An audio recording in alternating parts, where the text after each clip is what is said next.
Bonjour à tous les amis, c'est Foxy, j'espère que vous allez tous super bien, moi franchement ça va super. Aujourd'hui on se retrouve pour une nouvelle vidéo sur Rise of Kingdoms. Dans cette vidéo on va parler du KVK qui arrive pour le 3035 et je ne pensais pas faire cette vidéo, mais au final je la fais parce qu'il y a eu quelques petits retournements de situation pour le 3035 qui méritent une vidéo en vrai, puisqu'on a aussi d'ailleurs nos adversaires qui sont fixes. Ça y est, on devrait en théorie tomber contre un groupe spécifique, même si c'est peut-être pas garanti, hein, mais on devrait tomber contre un groupe spécifique. Et donc on va voir ce que ça donne niveau statistique, niveau allié, parce que oui, il y a eu des changements, et donc on va regarder ça ensemble. Donc déjà dans un premier temps, on va directement rentrer dans le vif du sujet. On a notre petite pop-up KVK qui avance avec l'annonce ici, en théorie du coup du combat. Alors je sais pas du tout si en saison 3 il nous montre vraiment ici qui on combat, mais je pense que oui. Face du coup, donc soit on est Light, soit on est Darkness, hein, donc on verra contre qui on est, mais en théorie on devrait combattre du coup un royaume bien précis, c'est le 3020 en termes de royaume Seed A, et donc bien sûr avec les B, le 3036,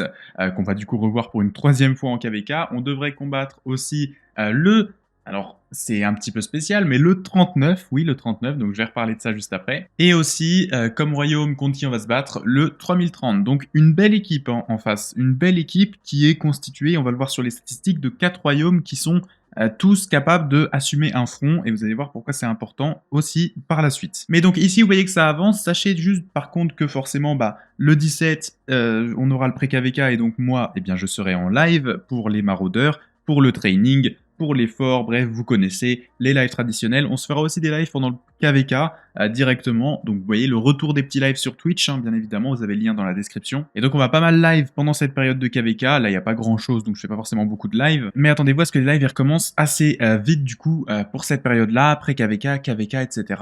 Vous inquiétez pas, ça revient pour ceux qui se demandaient. Et donc maintenant, si on parle un peu plus des équipes, nous, notre équipe, on va sur le petit bouton, vous voyez que c'est le 3035, le 3027 et le 3040, ça n'a pas changé, mais on a le 3053. Alors, il y a une petite histoire derrière ça. Il faut savoir que initialement, on pensait partir sur le 35, le 27, le 40, et en dernier allié, on avait le 39, qui était donc un site B. Le 39 avait voulu descendre en site C, mais n'ont pas réussi parce qu'ils avaient trop de puissance, donc ils sont juste arrivés en site B, et c'est un site B qui est pas mauvais, hein, c'est un bon site B. Et nous, du coup, on s'était dit, bon bah écoutez, le 39, on les connaît, c'était nos alliés au précédent KVK, donc on va les prendre en dernier allié. Ils étaient avec nous, dans l'équipe et tout ça, puis au dernier moment, avant que les équipes se soient clôturées, environ 10 heures avant, ils quittent la coalition, et nous, on se demande, pourquoi le 39 part? On ne comprend pas, on n'a pas le mot, on n'a pas l'info. Et le 39, du coup, ils nous disent qu'ils préfèrent tenter leur chance contre nous, parce qu'il y a plus de choses intéressantes à faire contre nous qu'avec nous. Ce qui est vrai en soi, hein, vous allez voir que le KVK est beaucoup plus équilibré de cette manière-là, ce qui est une bonne chose. Mais nous, d'un autre côté, on aurait bien aimé avoir l'info avant quand même, l'histoire de pouvoir choisir un nouvel allié. Et il nous restait très peu de temps pour le faire, donc on n'a pas pu choisir de nouvel allié, ce qui fait qu'on s'est retrouvé avec le seul royaume qui n'avait pas encore d'alliance, le 53. Et donc le 53, si vous vous demandez pourquoi il n'avait pas d'alliance, c'est parce que il s'était lui-même, il me semble,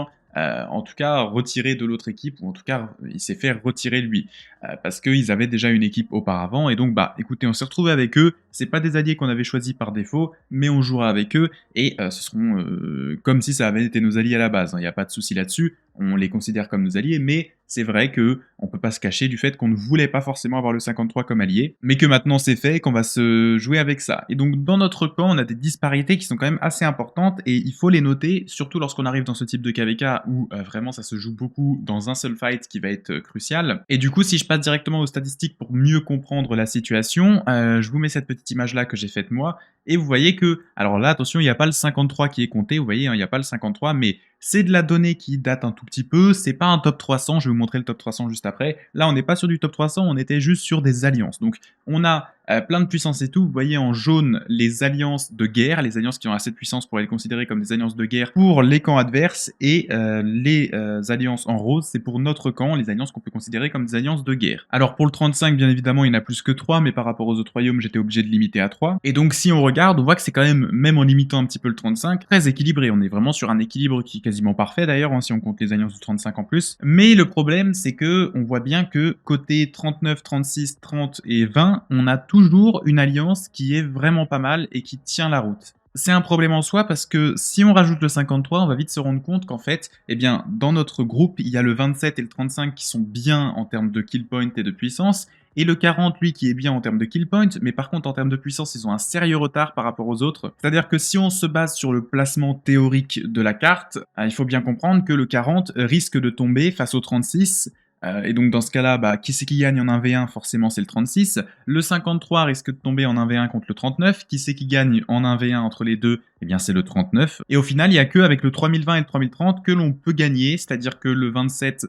peut gagner contre le 3030. Et attention, encore, c'est pas forcément assuré parce que les deux se valent vraiment pas mal et ont quasiment les mêmes statistiques, les mêmes puissances. Donc les deux se battent bien. Et le 35, en théorie, gagne contre le 3020, même si, encore une fois, vous pouvez voir que le 3020 n'est pas du tout dégueu et est très bien en termes de kill point et tout ça par rapport à d'autres. Même si nous, on a quand même le 27 qui est vraiment pas mal en kill point et qui rattrape bien le coup pour le groupe. Donc c'est ça en fait le gros problème de notre camp, c'est que certes, on a pas mal de puissance, pas mal de KP et on égale le camp adverse, mais d'un autre côté, eh bien en fait, nous on a la moitié de l'équipe qui est pas mal et qui est très élevée, et l'autre moitié qui est pas forcément trop élevée et trop importante par rapport à nos adversaires. Si vous comprenez pas pourquoi c'est un problème, eh bien en fait le problème il est tout simple. Si je vais là dans le jeu et que je me dirige du coup sur tout simplement une map de KVK 3, vous allez vite comprendre pourquoi ce genre de KVK peut se jouer sur ce genre de détails, et donc pourquoi on va devoir vraiment être très agressif, très actif dans ce Kingsland. Peu importe d'où on spawn, ce sera forcément soit en haut en bas, soit à gauche, à droite. Bon, nous on sait où on apparaîtra, mais c'est surtout dire pour les camps d'alliance. Et donc si jamais nous du coup on sera forcément soit ici ou ici, si jamais nos alliés n'arrivent pas à tenir leur territoire, ça peut très vite tourner en faveur des adversaires en termes de territoire ici, parce qu'il y a tellement peu d'espace que si vous contrôlez l'espace, vous contrôlez la victoire, puisque vous avez plein d'endroits pour vous téléporter, etc. C'est beaucoup plus compliqué. Ce qui fait que le 3020 pourrait totalement nous retenir ici assez longtemps, puisque c'est un royaume qui est très puissant, donc même si on arrivait à le battre, ils peuvent tenir pas mal de temps, et donc ça pourrait ralentir notre progression et faire en sorte que l'on ne puisse pas arriver aider nos alliés en difficulté si jamais il y a besoin, et donc ça pourrait être compliqué. C'est pour ça que ce KVK va être très intéressant, je pense, pour un KVK saison 3 qui n'est pas habituellement intéressant. À la différence de notre précédent KVK où le fight était vraiment très rapide, là pour le coup je pense que le fight va durer un petit moment. Je sais pas s'il va durer plus d'une journée en termes de Kingsland, mais ça devrait durer pas mal de temps, parce que pour le coup, dans ce Kingsland, il va y avoir pas mal de fights, et notamment un camp adverse qui veut tout donner pour nous battre, puisque le 39 a switch pour nous combattre, le 36 est présent et va pas vouloir faire une troisième défaite contre nous, et le 3020 a envie de nous tester, donc on verra ce que ça va donner sur le field, et surtout ce que ça va donner au total dans ce KVK.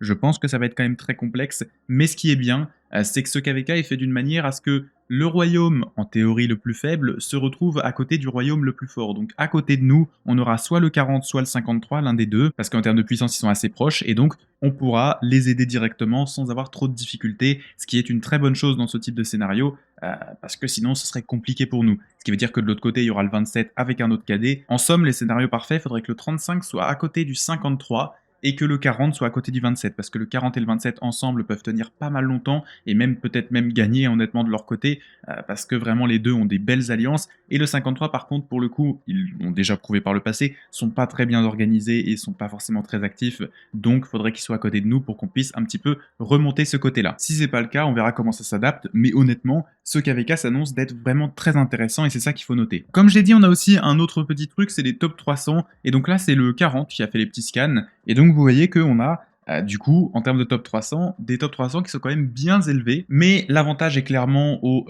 camp à nous, hein, tout simplement, puisque en termes de kills T4 et T5, on a plus de kills, et en termes de morts, par contre, c'est eux qui ont plus de morts, et la puissance, c'est vraiment sensiblement la même chose. On notera juste que le 35 se situe à 14,3 milliards de puissance, c'est mais vraiment énorme, surtout quand vous savez que le 35, eh bien c'est juste son top 300, mais le 35 a une base d'actifs qui est au-dessus de 600, même au-dessus de 900, et donc vous imaginez vite à quel point le 35 est beaucoup plus puissant que n'importe quel seed A. C'était ce que je disais auparavant, hein, mais pour ceux qui se rendent pas compte de la puissance du 35, c'est un seed B de SOC, littéralement, et même proche de rattraper des seeds en haut, hein, des seeds OB.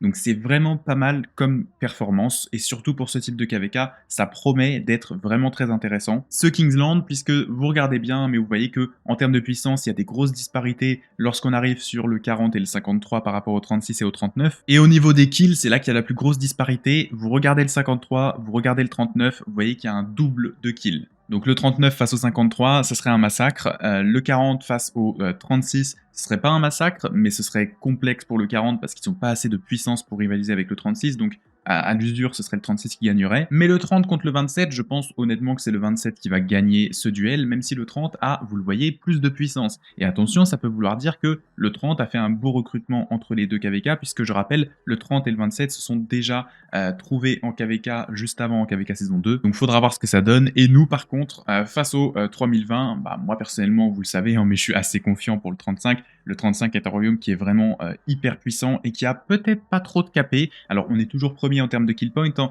mais il faut se rappeler que le 35 n'a pas vraiment combattu en KVK saison 2, c'était très rapide. Donc on a encore beaucoup de ressources, beaucoup de troupes à offrir, alors que le 3020 c'est pas forcément le cas. Donc on verra sur le field, mais vraiment j'espère que vous êtes hypé pour ce KVK. C'est un KVK 3, mais en vrai il a l'air intéressant. C'est un KVK 3 qui a l'air intéressant. J'espère en tout cas que cette petite vidéo update qui est assez rapide, mais parce que vraiment cette vidéo à la base n'était pas prévue, hein, mais avec le changement du 39 et l'arrivée du 53, eh bien la situation a fait que le matchmaking est super bien équilibré, donc au final nous ça nous plaît, hein. Nous le seul problème qu'on avait avec le départ du 39, honnêtement c'était juste qu'ils sont partis sans vraiment nous prévenir à l'avance et que du coup nous on s'est retrouvés à la fin sans pouvoir choisir un allié. On aurait pris un allié qui avait sensiblement la même puissance que le 40 ou en tout cas bah, ici le 53, mais on aurait choisi un allié qui aurait peut-être même été plus faible. D'ailleurs il y en avait des plus faibles qu'on voulait prendre, mais en tout cas on aurait voulu que ce soit un allié qu'on aurait choisi nous et pas un allié qu'on nous impose, parce que le 53 en soi c'était pas vraiment notre choix, c'était des ennemis du KVK précédent, mais le 40 aussi, donc ça nous dérange pas. Le 40 c'est des ennemis du précédent KVK et au final aujourd'hui on est super en bonne entente, donc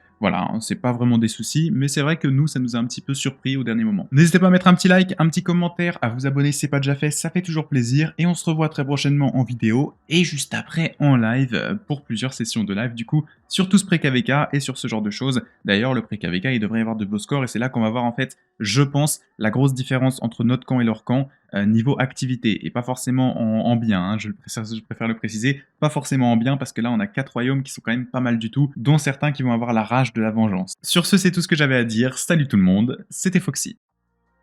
Si la vidéo t'a plu, n'hésite pas à t'abonner à la chaîne et à activer la cloche des notifications, ça m'aide énormément et je t'en remercie.